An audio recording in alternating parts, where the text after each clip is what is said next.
Good morning, students. Welcome to Commerce Correct channel. I am Nupur Taneja. और अभी हम अपने पार्ट 2 में डिस्कस कर चुके हैं बहुत सारे कॉन्सेप्ट्स को. हम अब आगे अपने कंटिन्यू कर रहे हैं इकोनॉमिक्स की. जैसे कि हम एक पूरी वीडियो बना रखी है जिसमें आप पूरा इकोनॉमिक्स कंप्लीट हो जाएगा आपका. और जो भी कॉम्पिटिटिव एग्जाम्स के लिए प्रिपेयर कर रहे हैं तो कोई टेंशन नहीं है. अगर आप वो पूरी वीडियोस देख लेते हो तो आपका ये इकोनॉमिक सब्जेक्ट कंप्लीट हो जाएगा. तो जैसे कि देखो हम डिस्कस कर चुके हैं पहले अभी अबाउट फ्यू थिंग्स. ठीक है, अब हम आगे डिस्कस करते हैं उसके बारे में. जैसे सपोज हमने पहले आईसी कर्व के बारे में पढ़ा कि ऑर्डिनल और कार्डिनल चीज़ें होती है. तो आईसी कर्व क्या है? ऑर्डिनल में आता है.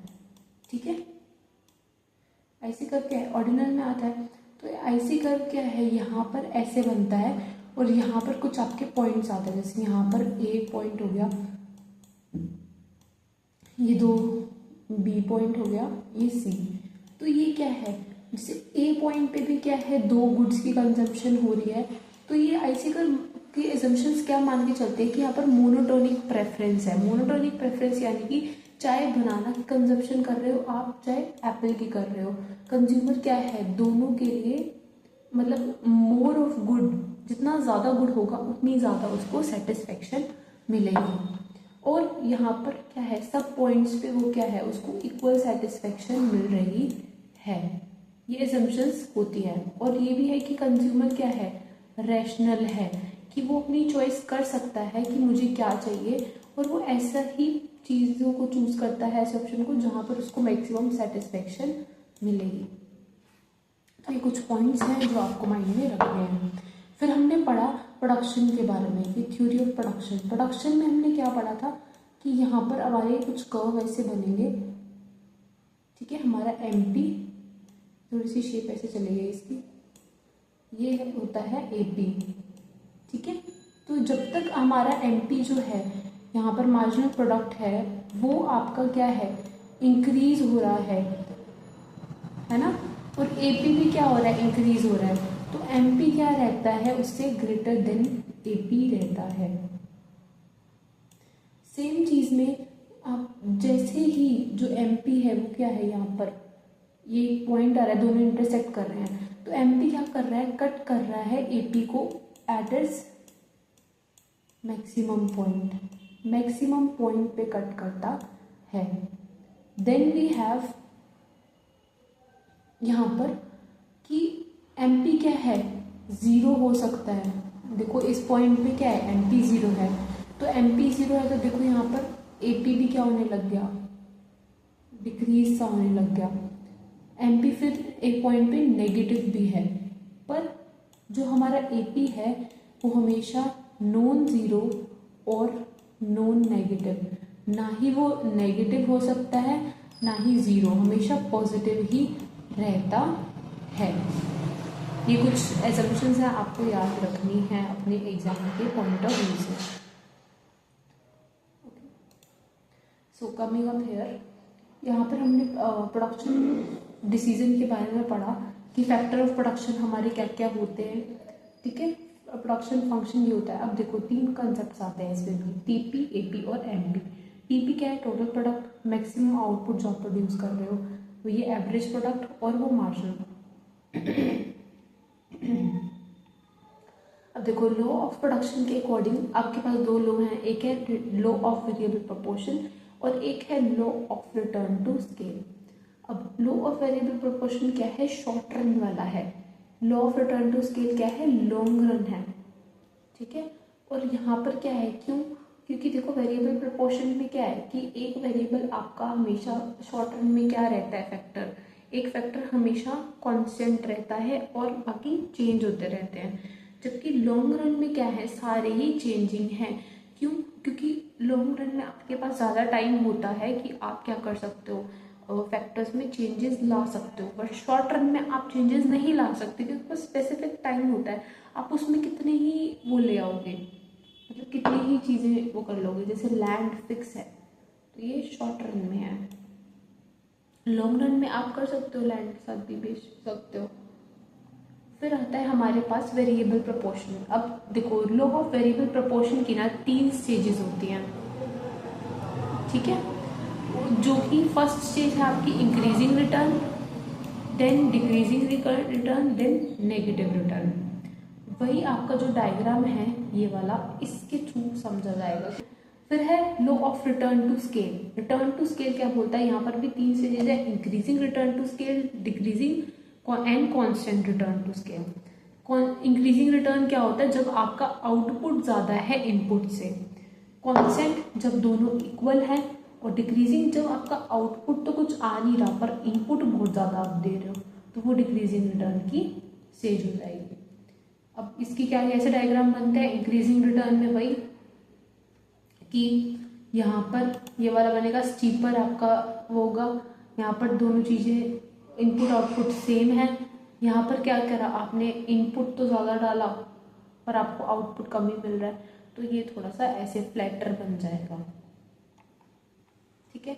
अब इनकी इकोनॉमीज ऑफ स्केल का मतलब क्या है कि अच्छा फायदा हो रहा है ना आपको। Economies of scale of production क्यों कब होते हैं, इंटरनल और एक्सटर्नल इकोनॉमीज होती हैं। इंटरनल यानी कि देखो पास अच्छे लेबर हैं, टेक्निकल चीजें हैं आपके पास, इन्वेंट्री मार्केटिंग भी फायदा हो रहा है, डिस्ट्रीब्यूशन चैनल्स भी आपके पास अच्छे हैं, तो सब ये इंटरनल फायदे हैं, इकोनॉमीज यानी कि फायदे हो रहे हैं आपको। एक्सटर्नल ये बाहर की चीजें, इकोनॉमीज ऑफ कंसंट्रेशन कि आपके पास स्किल्ड मैन पावर है जो कि क्या है, सब चीजों को संभाल पा रही है। इकोनॉमीज ऑफ डिसइंटीग्रेशन कि आप चीजों को क्या कर पा रहे हो, बाइफरकेट कर पा रहे हो और उससे फिर फायदा उठा पा रहे हो, ठीक है। फिर है इकोनॉमीज ऑफ इंफॉर्मेशन सर्विसेज कि ज्यादा से ज्यादा आप क्या कर रहे हो, अपने प्रोडक्ट को इंफॉर्मेशन लोगों तक पहुंचा पा रहे हो, तो वो एक्सटर्नल इकोनॉमीज होगी। डिस इकोनॉमीज जब ये सारी चीजें आप नहीं कर पा रहे, कि आपके पास अच्छे लेबर नहीं है, टेक्निकल चीजें भी नहीं है, मैनेजर भी आपका अच्छा नहीं है, मतलब लोग अच्छे नहीं है, ठीक है, मार्केटिंग नहीं कर पा रहे आप, यहाँ पर एक्सटर्नल की डिस इकोनॉमीज वही सारी हो जाएंगी कि आप भाई कंसंट्रेशन नहीं कर पा रही है सब चीजें, ठीक है। और इसमें इस लॉ में क्या एजम्पशन होती है कि ratio in which factor of production are combined can be changed, कि फैक्टर ऑफ रेशियो आप चेंज कर सकते हो, ठीक है। उसके बाद कि state of technology does not change, कि टेक्नोलॉजी आपकी सेम रहेगी, तभी हम लॉ ऑफ वेरिएबल प्रोपोर्शन देख रहे हैं ना, कि 2 फैक्टर्स होंगे यहाँ पर, टेक्नोलॉजी को आप चेंज नहीं कर सकते, करोगे तो फिर वो चेंज आ जाएगा पूरा, आप उसको देख ही नहीं पाओगे उस लॉ को। फिर है इम्परफेक्ट फैक्टर सब्स्टिट्यूशन कि जो आप फैक्टर्स लेके चल रहे हो उनका कोई सब्स्टिट्यूट अवेलेबल नहीं है। ये 3 स्टेजेस हम डिस्कस कर चुके हैं। तो इसने यही बोला कि ऑप्टिमम स्टेज क्या है, as a producer will stop in stage 2। Producer क्या है, स्टेज 2 पे क्या करेगा, स्टॉप करेगा। क्यों, क्योंकि यहाँ पर एमपी क्या है, डिक्लाइनिंग है पर पॉजिटिव है।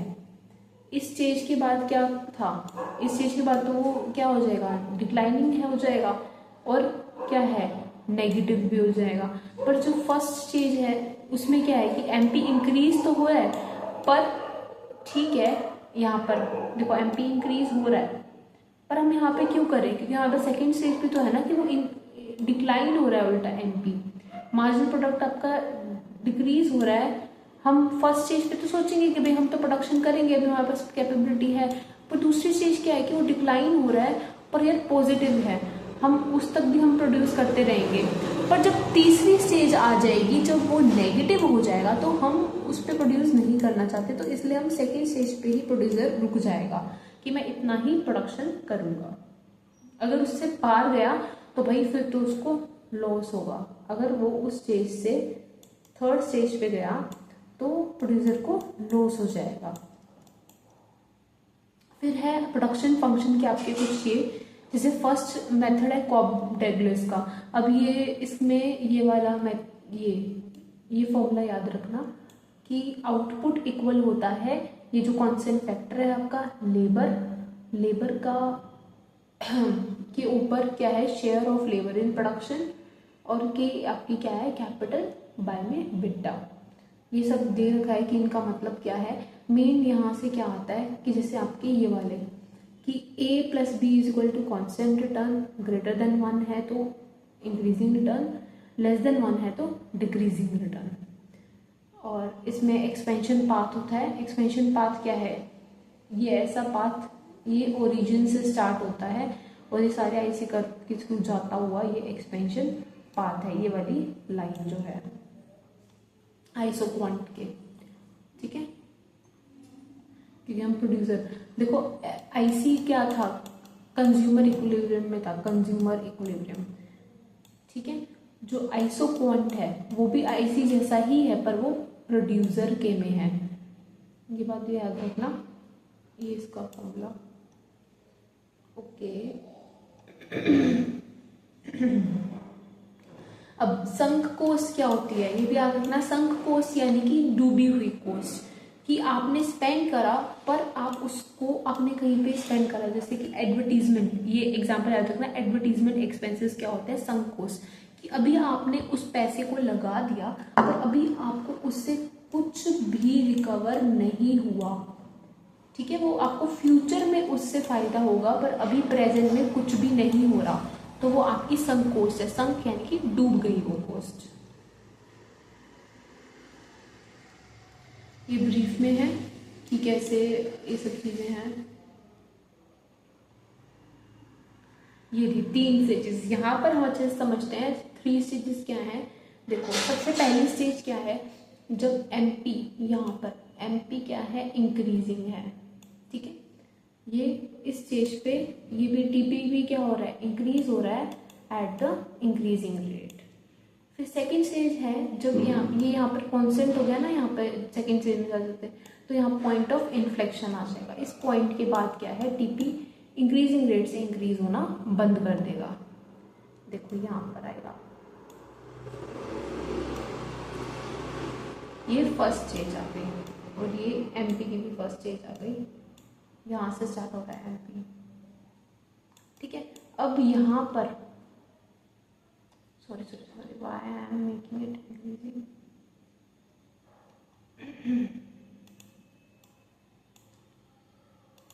तो देखो यहाँ पर एमपीपी क्या हो रहा है? ये इंक्रीजिंग हो रहा है, ठीक है, इंक्रीज हो रहा है। फिर यहाँ पे जाकर डिक्रीज होना स्टार्ट हो गया। तो ये वाली जो मैक्सिमम है ये यहाँ तक फर्स्ट स्टेज है। फिर जब ये डिक्रीज हो रहा है तो ये जो है टीपी है, टीपी तो भाई अभी भी इंक्रीज हो रहा है, थोड़ा थोड़ा डिक्रीज हो रहा है, पर इंक्रीज हो रहा है डिक्रीजिंग रेट से। और जो एमपी है वो क्या है? डिक्रीज हो रहा है पर अभी तक पॉजिटिव है। फिर थर्ड स्टेज में क्या हो जाएगा? एमपी क्या है? नेगेटिव हो जाएगा और टीपी इस वजह से क्या है? डिक्लाइनिंग हो जाएगा। तो ये है हमारी 3 stages, increasing return, decreasing return and negative return. सबसे बेस्ट स्टेज क्या है? डिक्रीजिंग रिटर्न, जहां पर प्रोड्यूसर क्या कर देगा? स्टॉप हो जाएगा, क्योंकि इस रेट पे उसको इंक्रीजिंग रिटर्न हो रहे हैं, यहाँ पर डिक्रीजिंग रिटर्न हो रहे हैं, पर फिर भी ये सोचो ना कि इस स्टेज पे उसको नेगेटिव रिटर्न नहीं हो रहे, तो वो इसी स्टेज पे रुक जाएगा, क्योंकि पता है इस स्टेज से आगे गया तो मुझे नेगेटिव रिटर्न होंगे और वो मेरे फायदे के लिए नहीं है। एमपी क्या होता है? इस इन्वर्टेड यू शेप, ये देखो ये यू ऐसे बनता है, ये उसकी इन्वर्टेड शेप है, इसीलिए पहले ये राइज हो रहा है, फिर स्टेबल आया, फिर यहाँ पर वो डिक्रीजिंग होने लग गया।